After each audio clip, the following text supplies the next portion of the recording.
啊，有什么问题啊？今天有什么問題啊？有問題嗎？你有問題啊？你講啊。我想問一問咧，柯乃耶識係存在嘅，咁阿師啱啱講過話，柯乃耶識好似有個種子咁咯，咁係從前世一直咁樣到今世，因咧係果咧，可能係今世果，可能下世果。咁我想問人嘅貪嗔痴係咪亦都係？譬如話我上世死啦，當我係上係人嚟嘅，當我死咗有柯乃耶識。譬如話我上世係一個好貪心嘅人，或者好容易嬲嘅人，個程度係譬如話100% 係爆啦嚇，好啦，我上世係70%嘅，延續到今世我又係人啦嚇，我延續嗰70%嘅貪同埋嗰個嗔同埋痴，要導致到即係呢一世我要繼續修行去將減低咧。個問題就係話咧，你個柯乃耶識裏邊咧，柯乃耶識裡面是不是存在很多種子？把我們前生前世的業力都存在這個地方，譬如說我們有煩惱，那個煩惱的種子，我們貪嗔痴慢疑惡見種種的煩惱，前生前世累積下來那麼多，就儲存在我們的阿賴耶識裡面。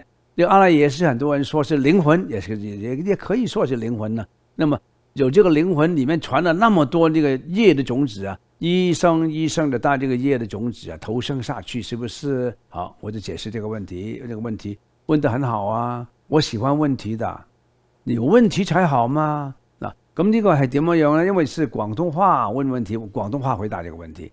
完了，我再用簡單的普通話再解釋一下。你柯乃耶識，柯乃耶識呢，就係如果我哋用現代嘅言語講咧，就係永遠不磨滅的記憶。即簡單嚟講啦嚇，簡單嚟講啦，其實我好簡單嚟講啦，即係話咧，柯乃耶識係每一個人裏邊嘅。如果我哋用一個電腦嚟講咧，係一個非常龐大儲存能量嘅電腦，每一個人都有嘅。呢個儲存能量嘅電腦，非常龐大嘅電腦咧，唔係一個形象嚟嘅，即係話佢唔可以睇得到嘅，睇得到嘅嘢都係好狹窄嘅啫。你睇得到嘅嘢咧，就個容量唔大嘅，虛空個容量最大。咁你自己生生世世以來啊，千千百百年萬萬年咧，就你自己個人所產生嘅能量，呢個能量從邊度產生㗎？從你前生前世乃至今生今世嘅3個地方產生出嚟嘅。身口意，身係咩咧？你所做嘅行為咯，身體係做行為出嚟噶嘛。如果從佛經上面嚟講，簡單嚟講咧，呢個行為可以做咩啊？殺盜淫咯，殺生殺盜淫。口咧，講人是非，耳語兩舌。口好多唔好，又講好嘢又得嘅噃。口可以講善嘅嘢，又可以講惡嘅嘢嘅噃。善嘅咪有善嘅能量啦，惡嘅有惡嘅能量啦。意念都有嘅噃，諗嘅嘢都有能量嘅噃。你諗一個善嘅念頭啦，嗰裏邊嘅善嘅念頭有個種子儲藏住啦，惡嘅念頭有惡嘅種子儲藏住咯。即係話咧，做出嚟嘅又會儲藏嘅能量，講出嚟嘅嘢又會儲藏嘅能量，走唔甩噶，走唔開噶。連諗嘅嘢都儲存能量噶，所以你要小心你點諗嘢啊！你唔好成日諗壞嘢，諗人唔好嘅嘢，懷疑別人嘅嘢。連諗嘢個念頭都有能量嘅，於是者呢3個能量咧，就生生世世都儲存喺你嗰個非常龐大嘅電腦記憶系統裏邊。呢個電腦記憶系統咧，唔可以用相狀去睇到嘅。你話大都好緊要嘅。好啦。咁一個人死咗之後啦，咁點樣啊？去後來先作主公啊！咩叫去後來先作主公啊？佢呢個能量咧，一個人死咗之後啦，佢最後呢個能量先係離開佢呢個身體嘅，最後個能量先係離開呢個身體嘅。點樣啊？冇咗生命咯，咁完全眼耳鼻舌身意咩都冇晒啦。咁你呢個叫做靈魂啦，當佢靈魂呢個能量咧，就離開你個身體啦。咁呢個離開嘅身體係咪好少噶？唔係噶，好大好大嘅，非常大嘅能量，大到咧係好似個宇宙咁大嘅能量，描寫唔到嘅。因為你千千萬萬世所做嘅嘢幾多啊？咁呢個能量去世嘅時候啦，最後離開你個身體，一見到有緣嘅人咧，尤其是男女啦，有啲一男一女喺度，佢自己係吻合咗啦，即係又發生關係嘅時候咧，佢會產生一種特別嘅能量。呢種能量咧同你有緣嘅，咁你個能量 zoom 同佢黐埋就入咗佢嘅身體，就做咗佢個 BB， 就做咗佢個 BB 啦，咁就會慢慢生出嚟啦。咁佢儲存個能量咧，生生世世儲存咗好多喺度啊！如果你以前嘅能量咧係非常之惡嘅，你係成日發脾氣嘅，咁呢出世出嚟咧，你個性格咧就成日發脾氣嘅。你以前嘅能量咧係好柔和嘅，你行出嚟，你一生出嚟呢個 BB 咧，自然係好柔和嘅。有啲係 BB 生出嚟好惡嘅，有啲 BB 生出嚟好溫順嘅，有啲咧就佢好溫順嘅，但係裏邊咧充滿好多妒忌嘅，好多懷疑嘅。咁呢個 BB 咧，佢好溫順嘅，但係佢乜都妒忌嘅，乜都懷疑嘅，即係裏邊有好多好多不同嘅感受，不同嘅煩惱。咁呢啲煩惱咧，佛經都會大致講出嚟嘅，叫做貪嗔痴慢疑惡見啊、驕啊、喘啊、狂啊、妒忌啊、放逸啊，等等等等，好多好多呢啲咁嘅好微妙嘅煩惱儲存喺嗰度嘅。咁呢啲煩惱就唔係一定惡嘅噃，又有善嘅。咁如果你善嘅嘢多咧，非常之強嘅咧，或者你以前儲蓄咗一啲係非常之好嘅能量，係你好溫和嘅，你唔開罪人嘅，你時常做人處世好令到人哋係好舒適嘅，或者你時常都和顏悅色嘅，你時常都布施救助別人嘅，你呢一世你個樣貌就唔同啲噶啦，你就會美貌好多噶啦。或者你生出嚟唔係美貌嘅，即係你所有嘅一切，乃至你嘅掌上嘅紋，你嘅眼耳口鼻冚唪唥都係代表晒你裏邊儲存嘅能量，有內邊就自然形諸外邊。所以有啲人咧，一睇個樣咧就好慈祥啊，一睇個樣特別係順眼嘅，一睇到你會好喜愛嗰個人嘅。你會哇呢個人嘅咁，所以有啲人個樣係特別好嘅，因為係佢收翻嚟嘅，佢個能量產生就係產生咁樣嘅能量啦。有啲咧好惡嘅，有啲脾氣好差嘅，所以你就係你自己嘅主人翁。咁有善有惡嘅喎，唔係一定惡嘅喎。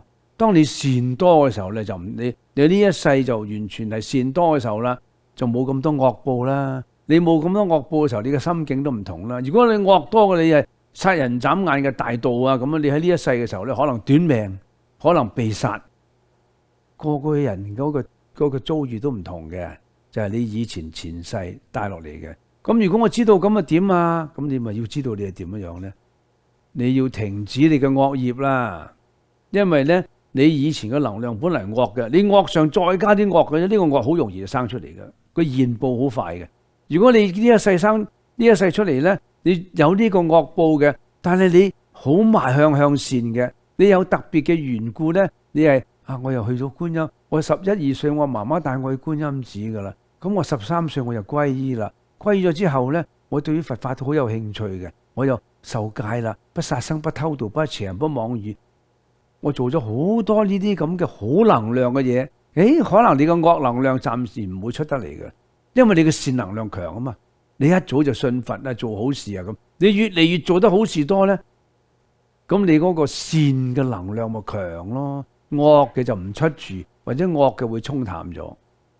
咁所以信佛嗱，早啲信好啊，你唔好等住你7老80先信啊，你早啲去修行，早啲去從戒定慧裏邊修行，你改變你自己嘅能量。當你改變嘅時候，你本來有惡果出現嘅，你本來個命好短嘅。結果你長壽喎，本來你好貧窮嘅，結果你唔貧窮我都未定嘅噃，因為你不斷咁從修行，呢啲叫做修行啦。佛法就係教你點樣去修行，改變你呢個能量啦，令到你個能量咧更加善，令到個能量更加產生良好嘅效果。咁所以呢啲能量咧唔係全部惡嘅噃，有善嘅噃。我哋出家人，我哋信佛嘅人咧，盡量係以善去布施，以善去勸諫別人咧，自己都產生不斷嘅能量。如果你自己身為出家人，你唔去弘法利生嘅咧，你呢一方面損失晒呢啲能量，你只係自利。你就如果有啲唔好嘅種子落出現咧，你冚唔到嘅。所以你為人就係為己啊！你自己你以為佢做義工啊？做義工又佢就好有個能量。佢知唔知？我哋啲義工個個都好長壽噶，有啲成90歲噶啦，有啲80幾90歲噶。即係佢成日嚟服務啊嘛！我唔從呢一方，唔從呢個因果報應嚟講，我從一個人一個生活嘅心境嚟講，佢喺屋企好悶噶，佢就呢度見到咁多人，佢都唔知幾開心。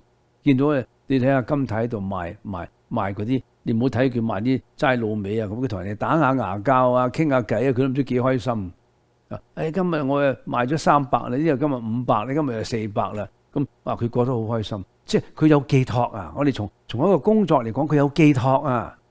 佢完全冇寄託嘅，咁好悶嘅。日日去邊度？日日就去公園，睇下啲雀仔啊，睇下啲花，睇到都厭啦，係咪啊？佢唔係，佢每日都唔同嘅，每次都唔同嘅。所以有啲咧，佢有自己嘅脾氣嘅喎。講多啲俾你聽啦，好唔好啊？個人嘅脾氣嘅喎。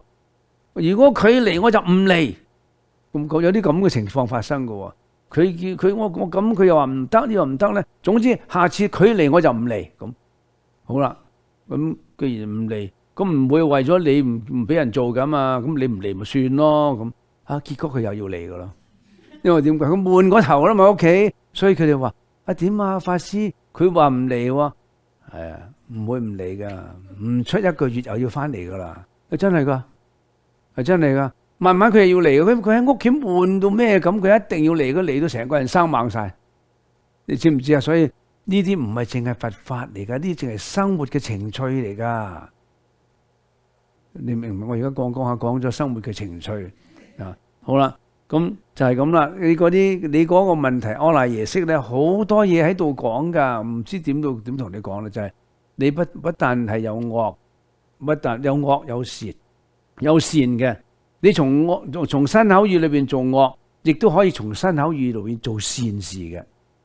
你信咗佛之後，你咪從身口意做善事咯。你嘅身不殺生、不偷盜、不邪淫咯；口咧不妄語、不兩舌、不綺語咯。你嘅意念咧無貪、無嗔、無痴咯。咁你不斷改正自己，將自己變得更好，更加唔使承受苦果住，或者沖淡你嘅苦果。咁你都唔做，梗係要做多啲啦。所以你要多啲嚟做義工啦！我知道你都有嚟做義工嘅，係咪啊？好，明唔明啊？就係咁啦，就係福有攸歸啊！你自己，你有你自己做自己嘅，得到自己嘅因果報應啊！有善因有善果，好真係這樣啦。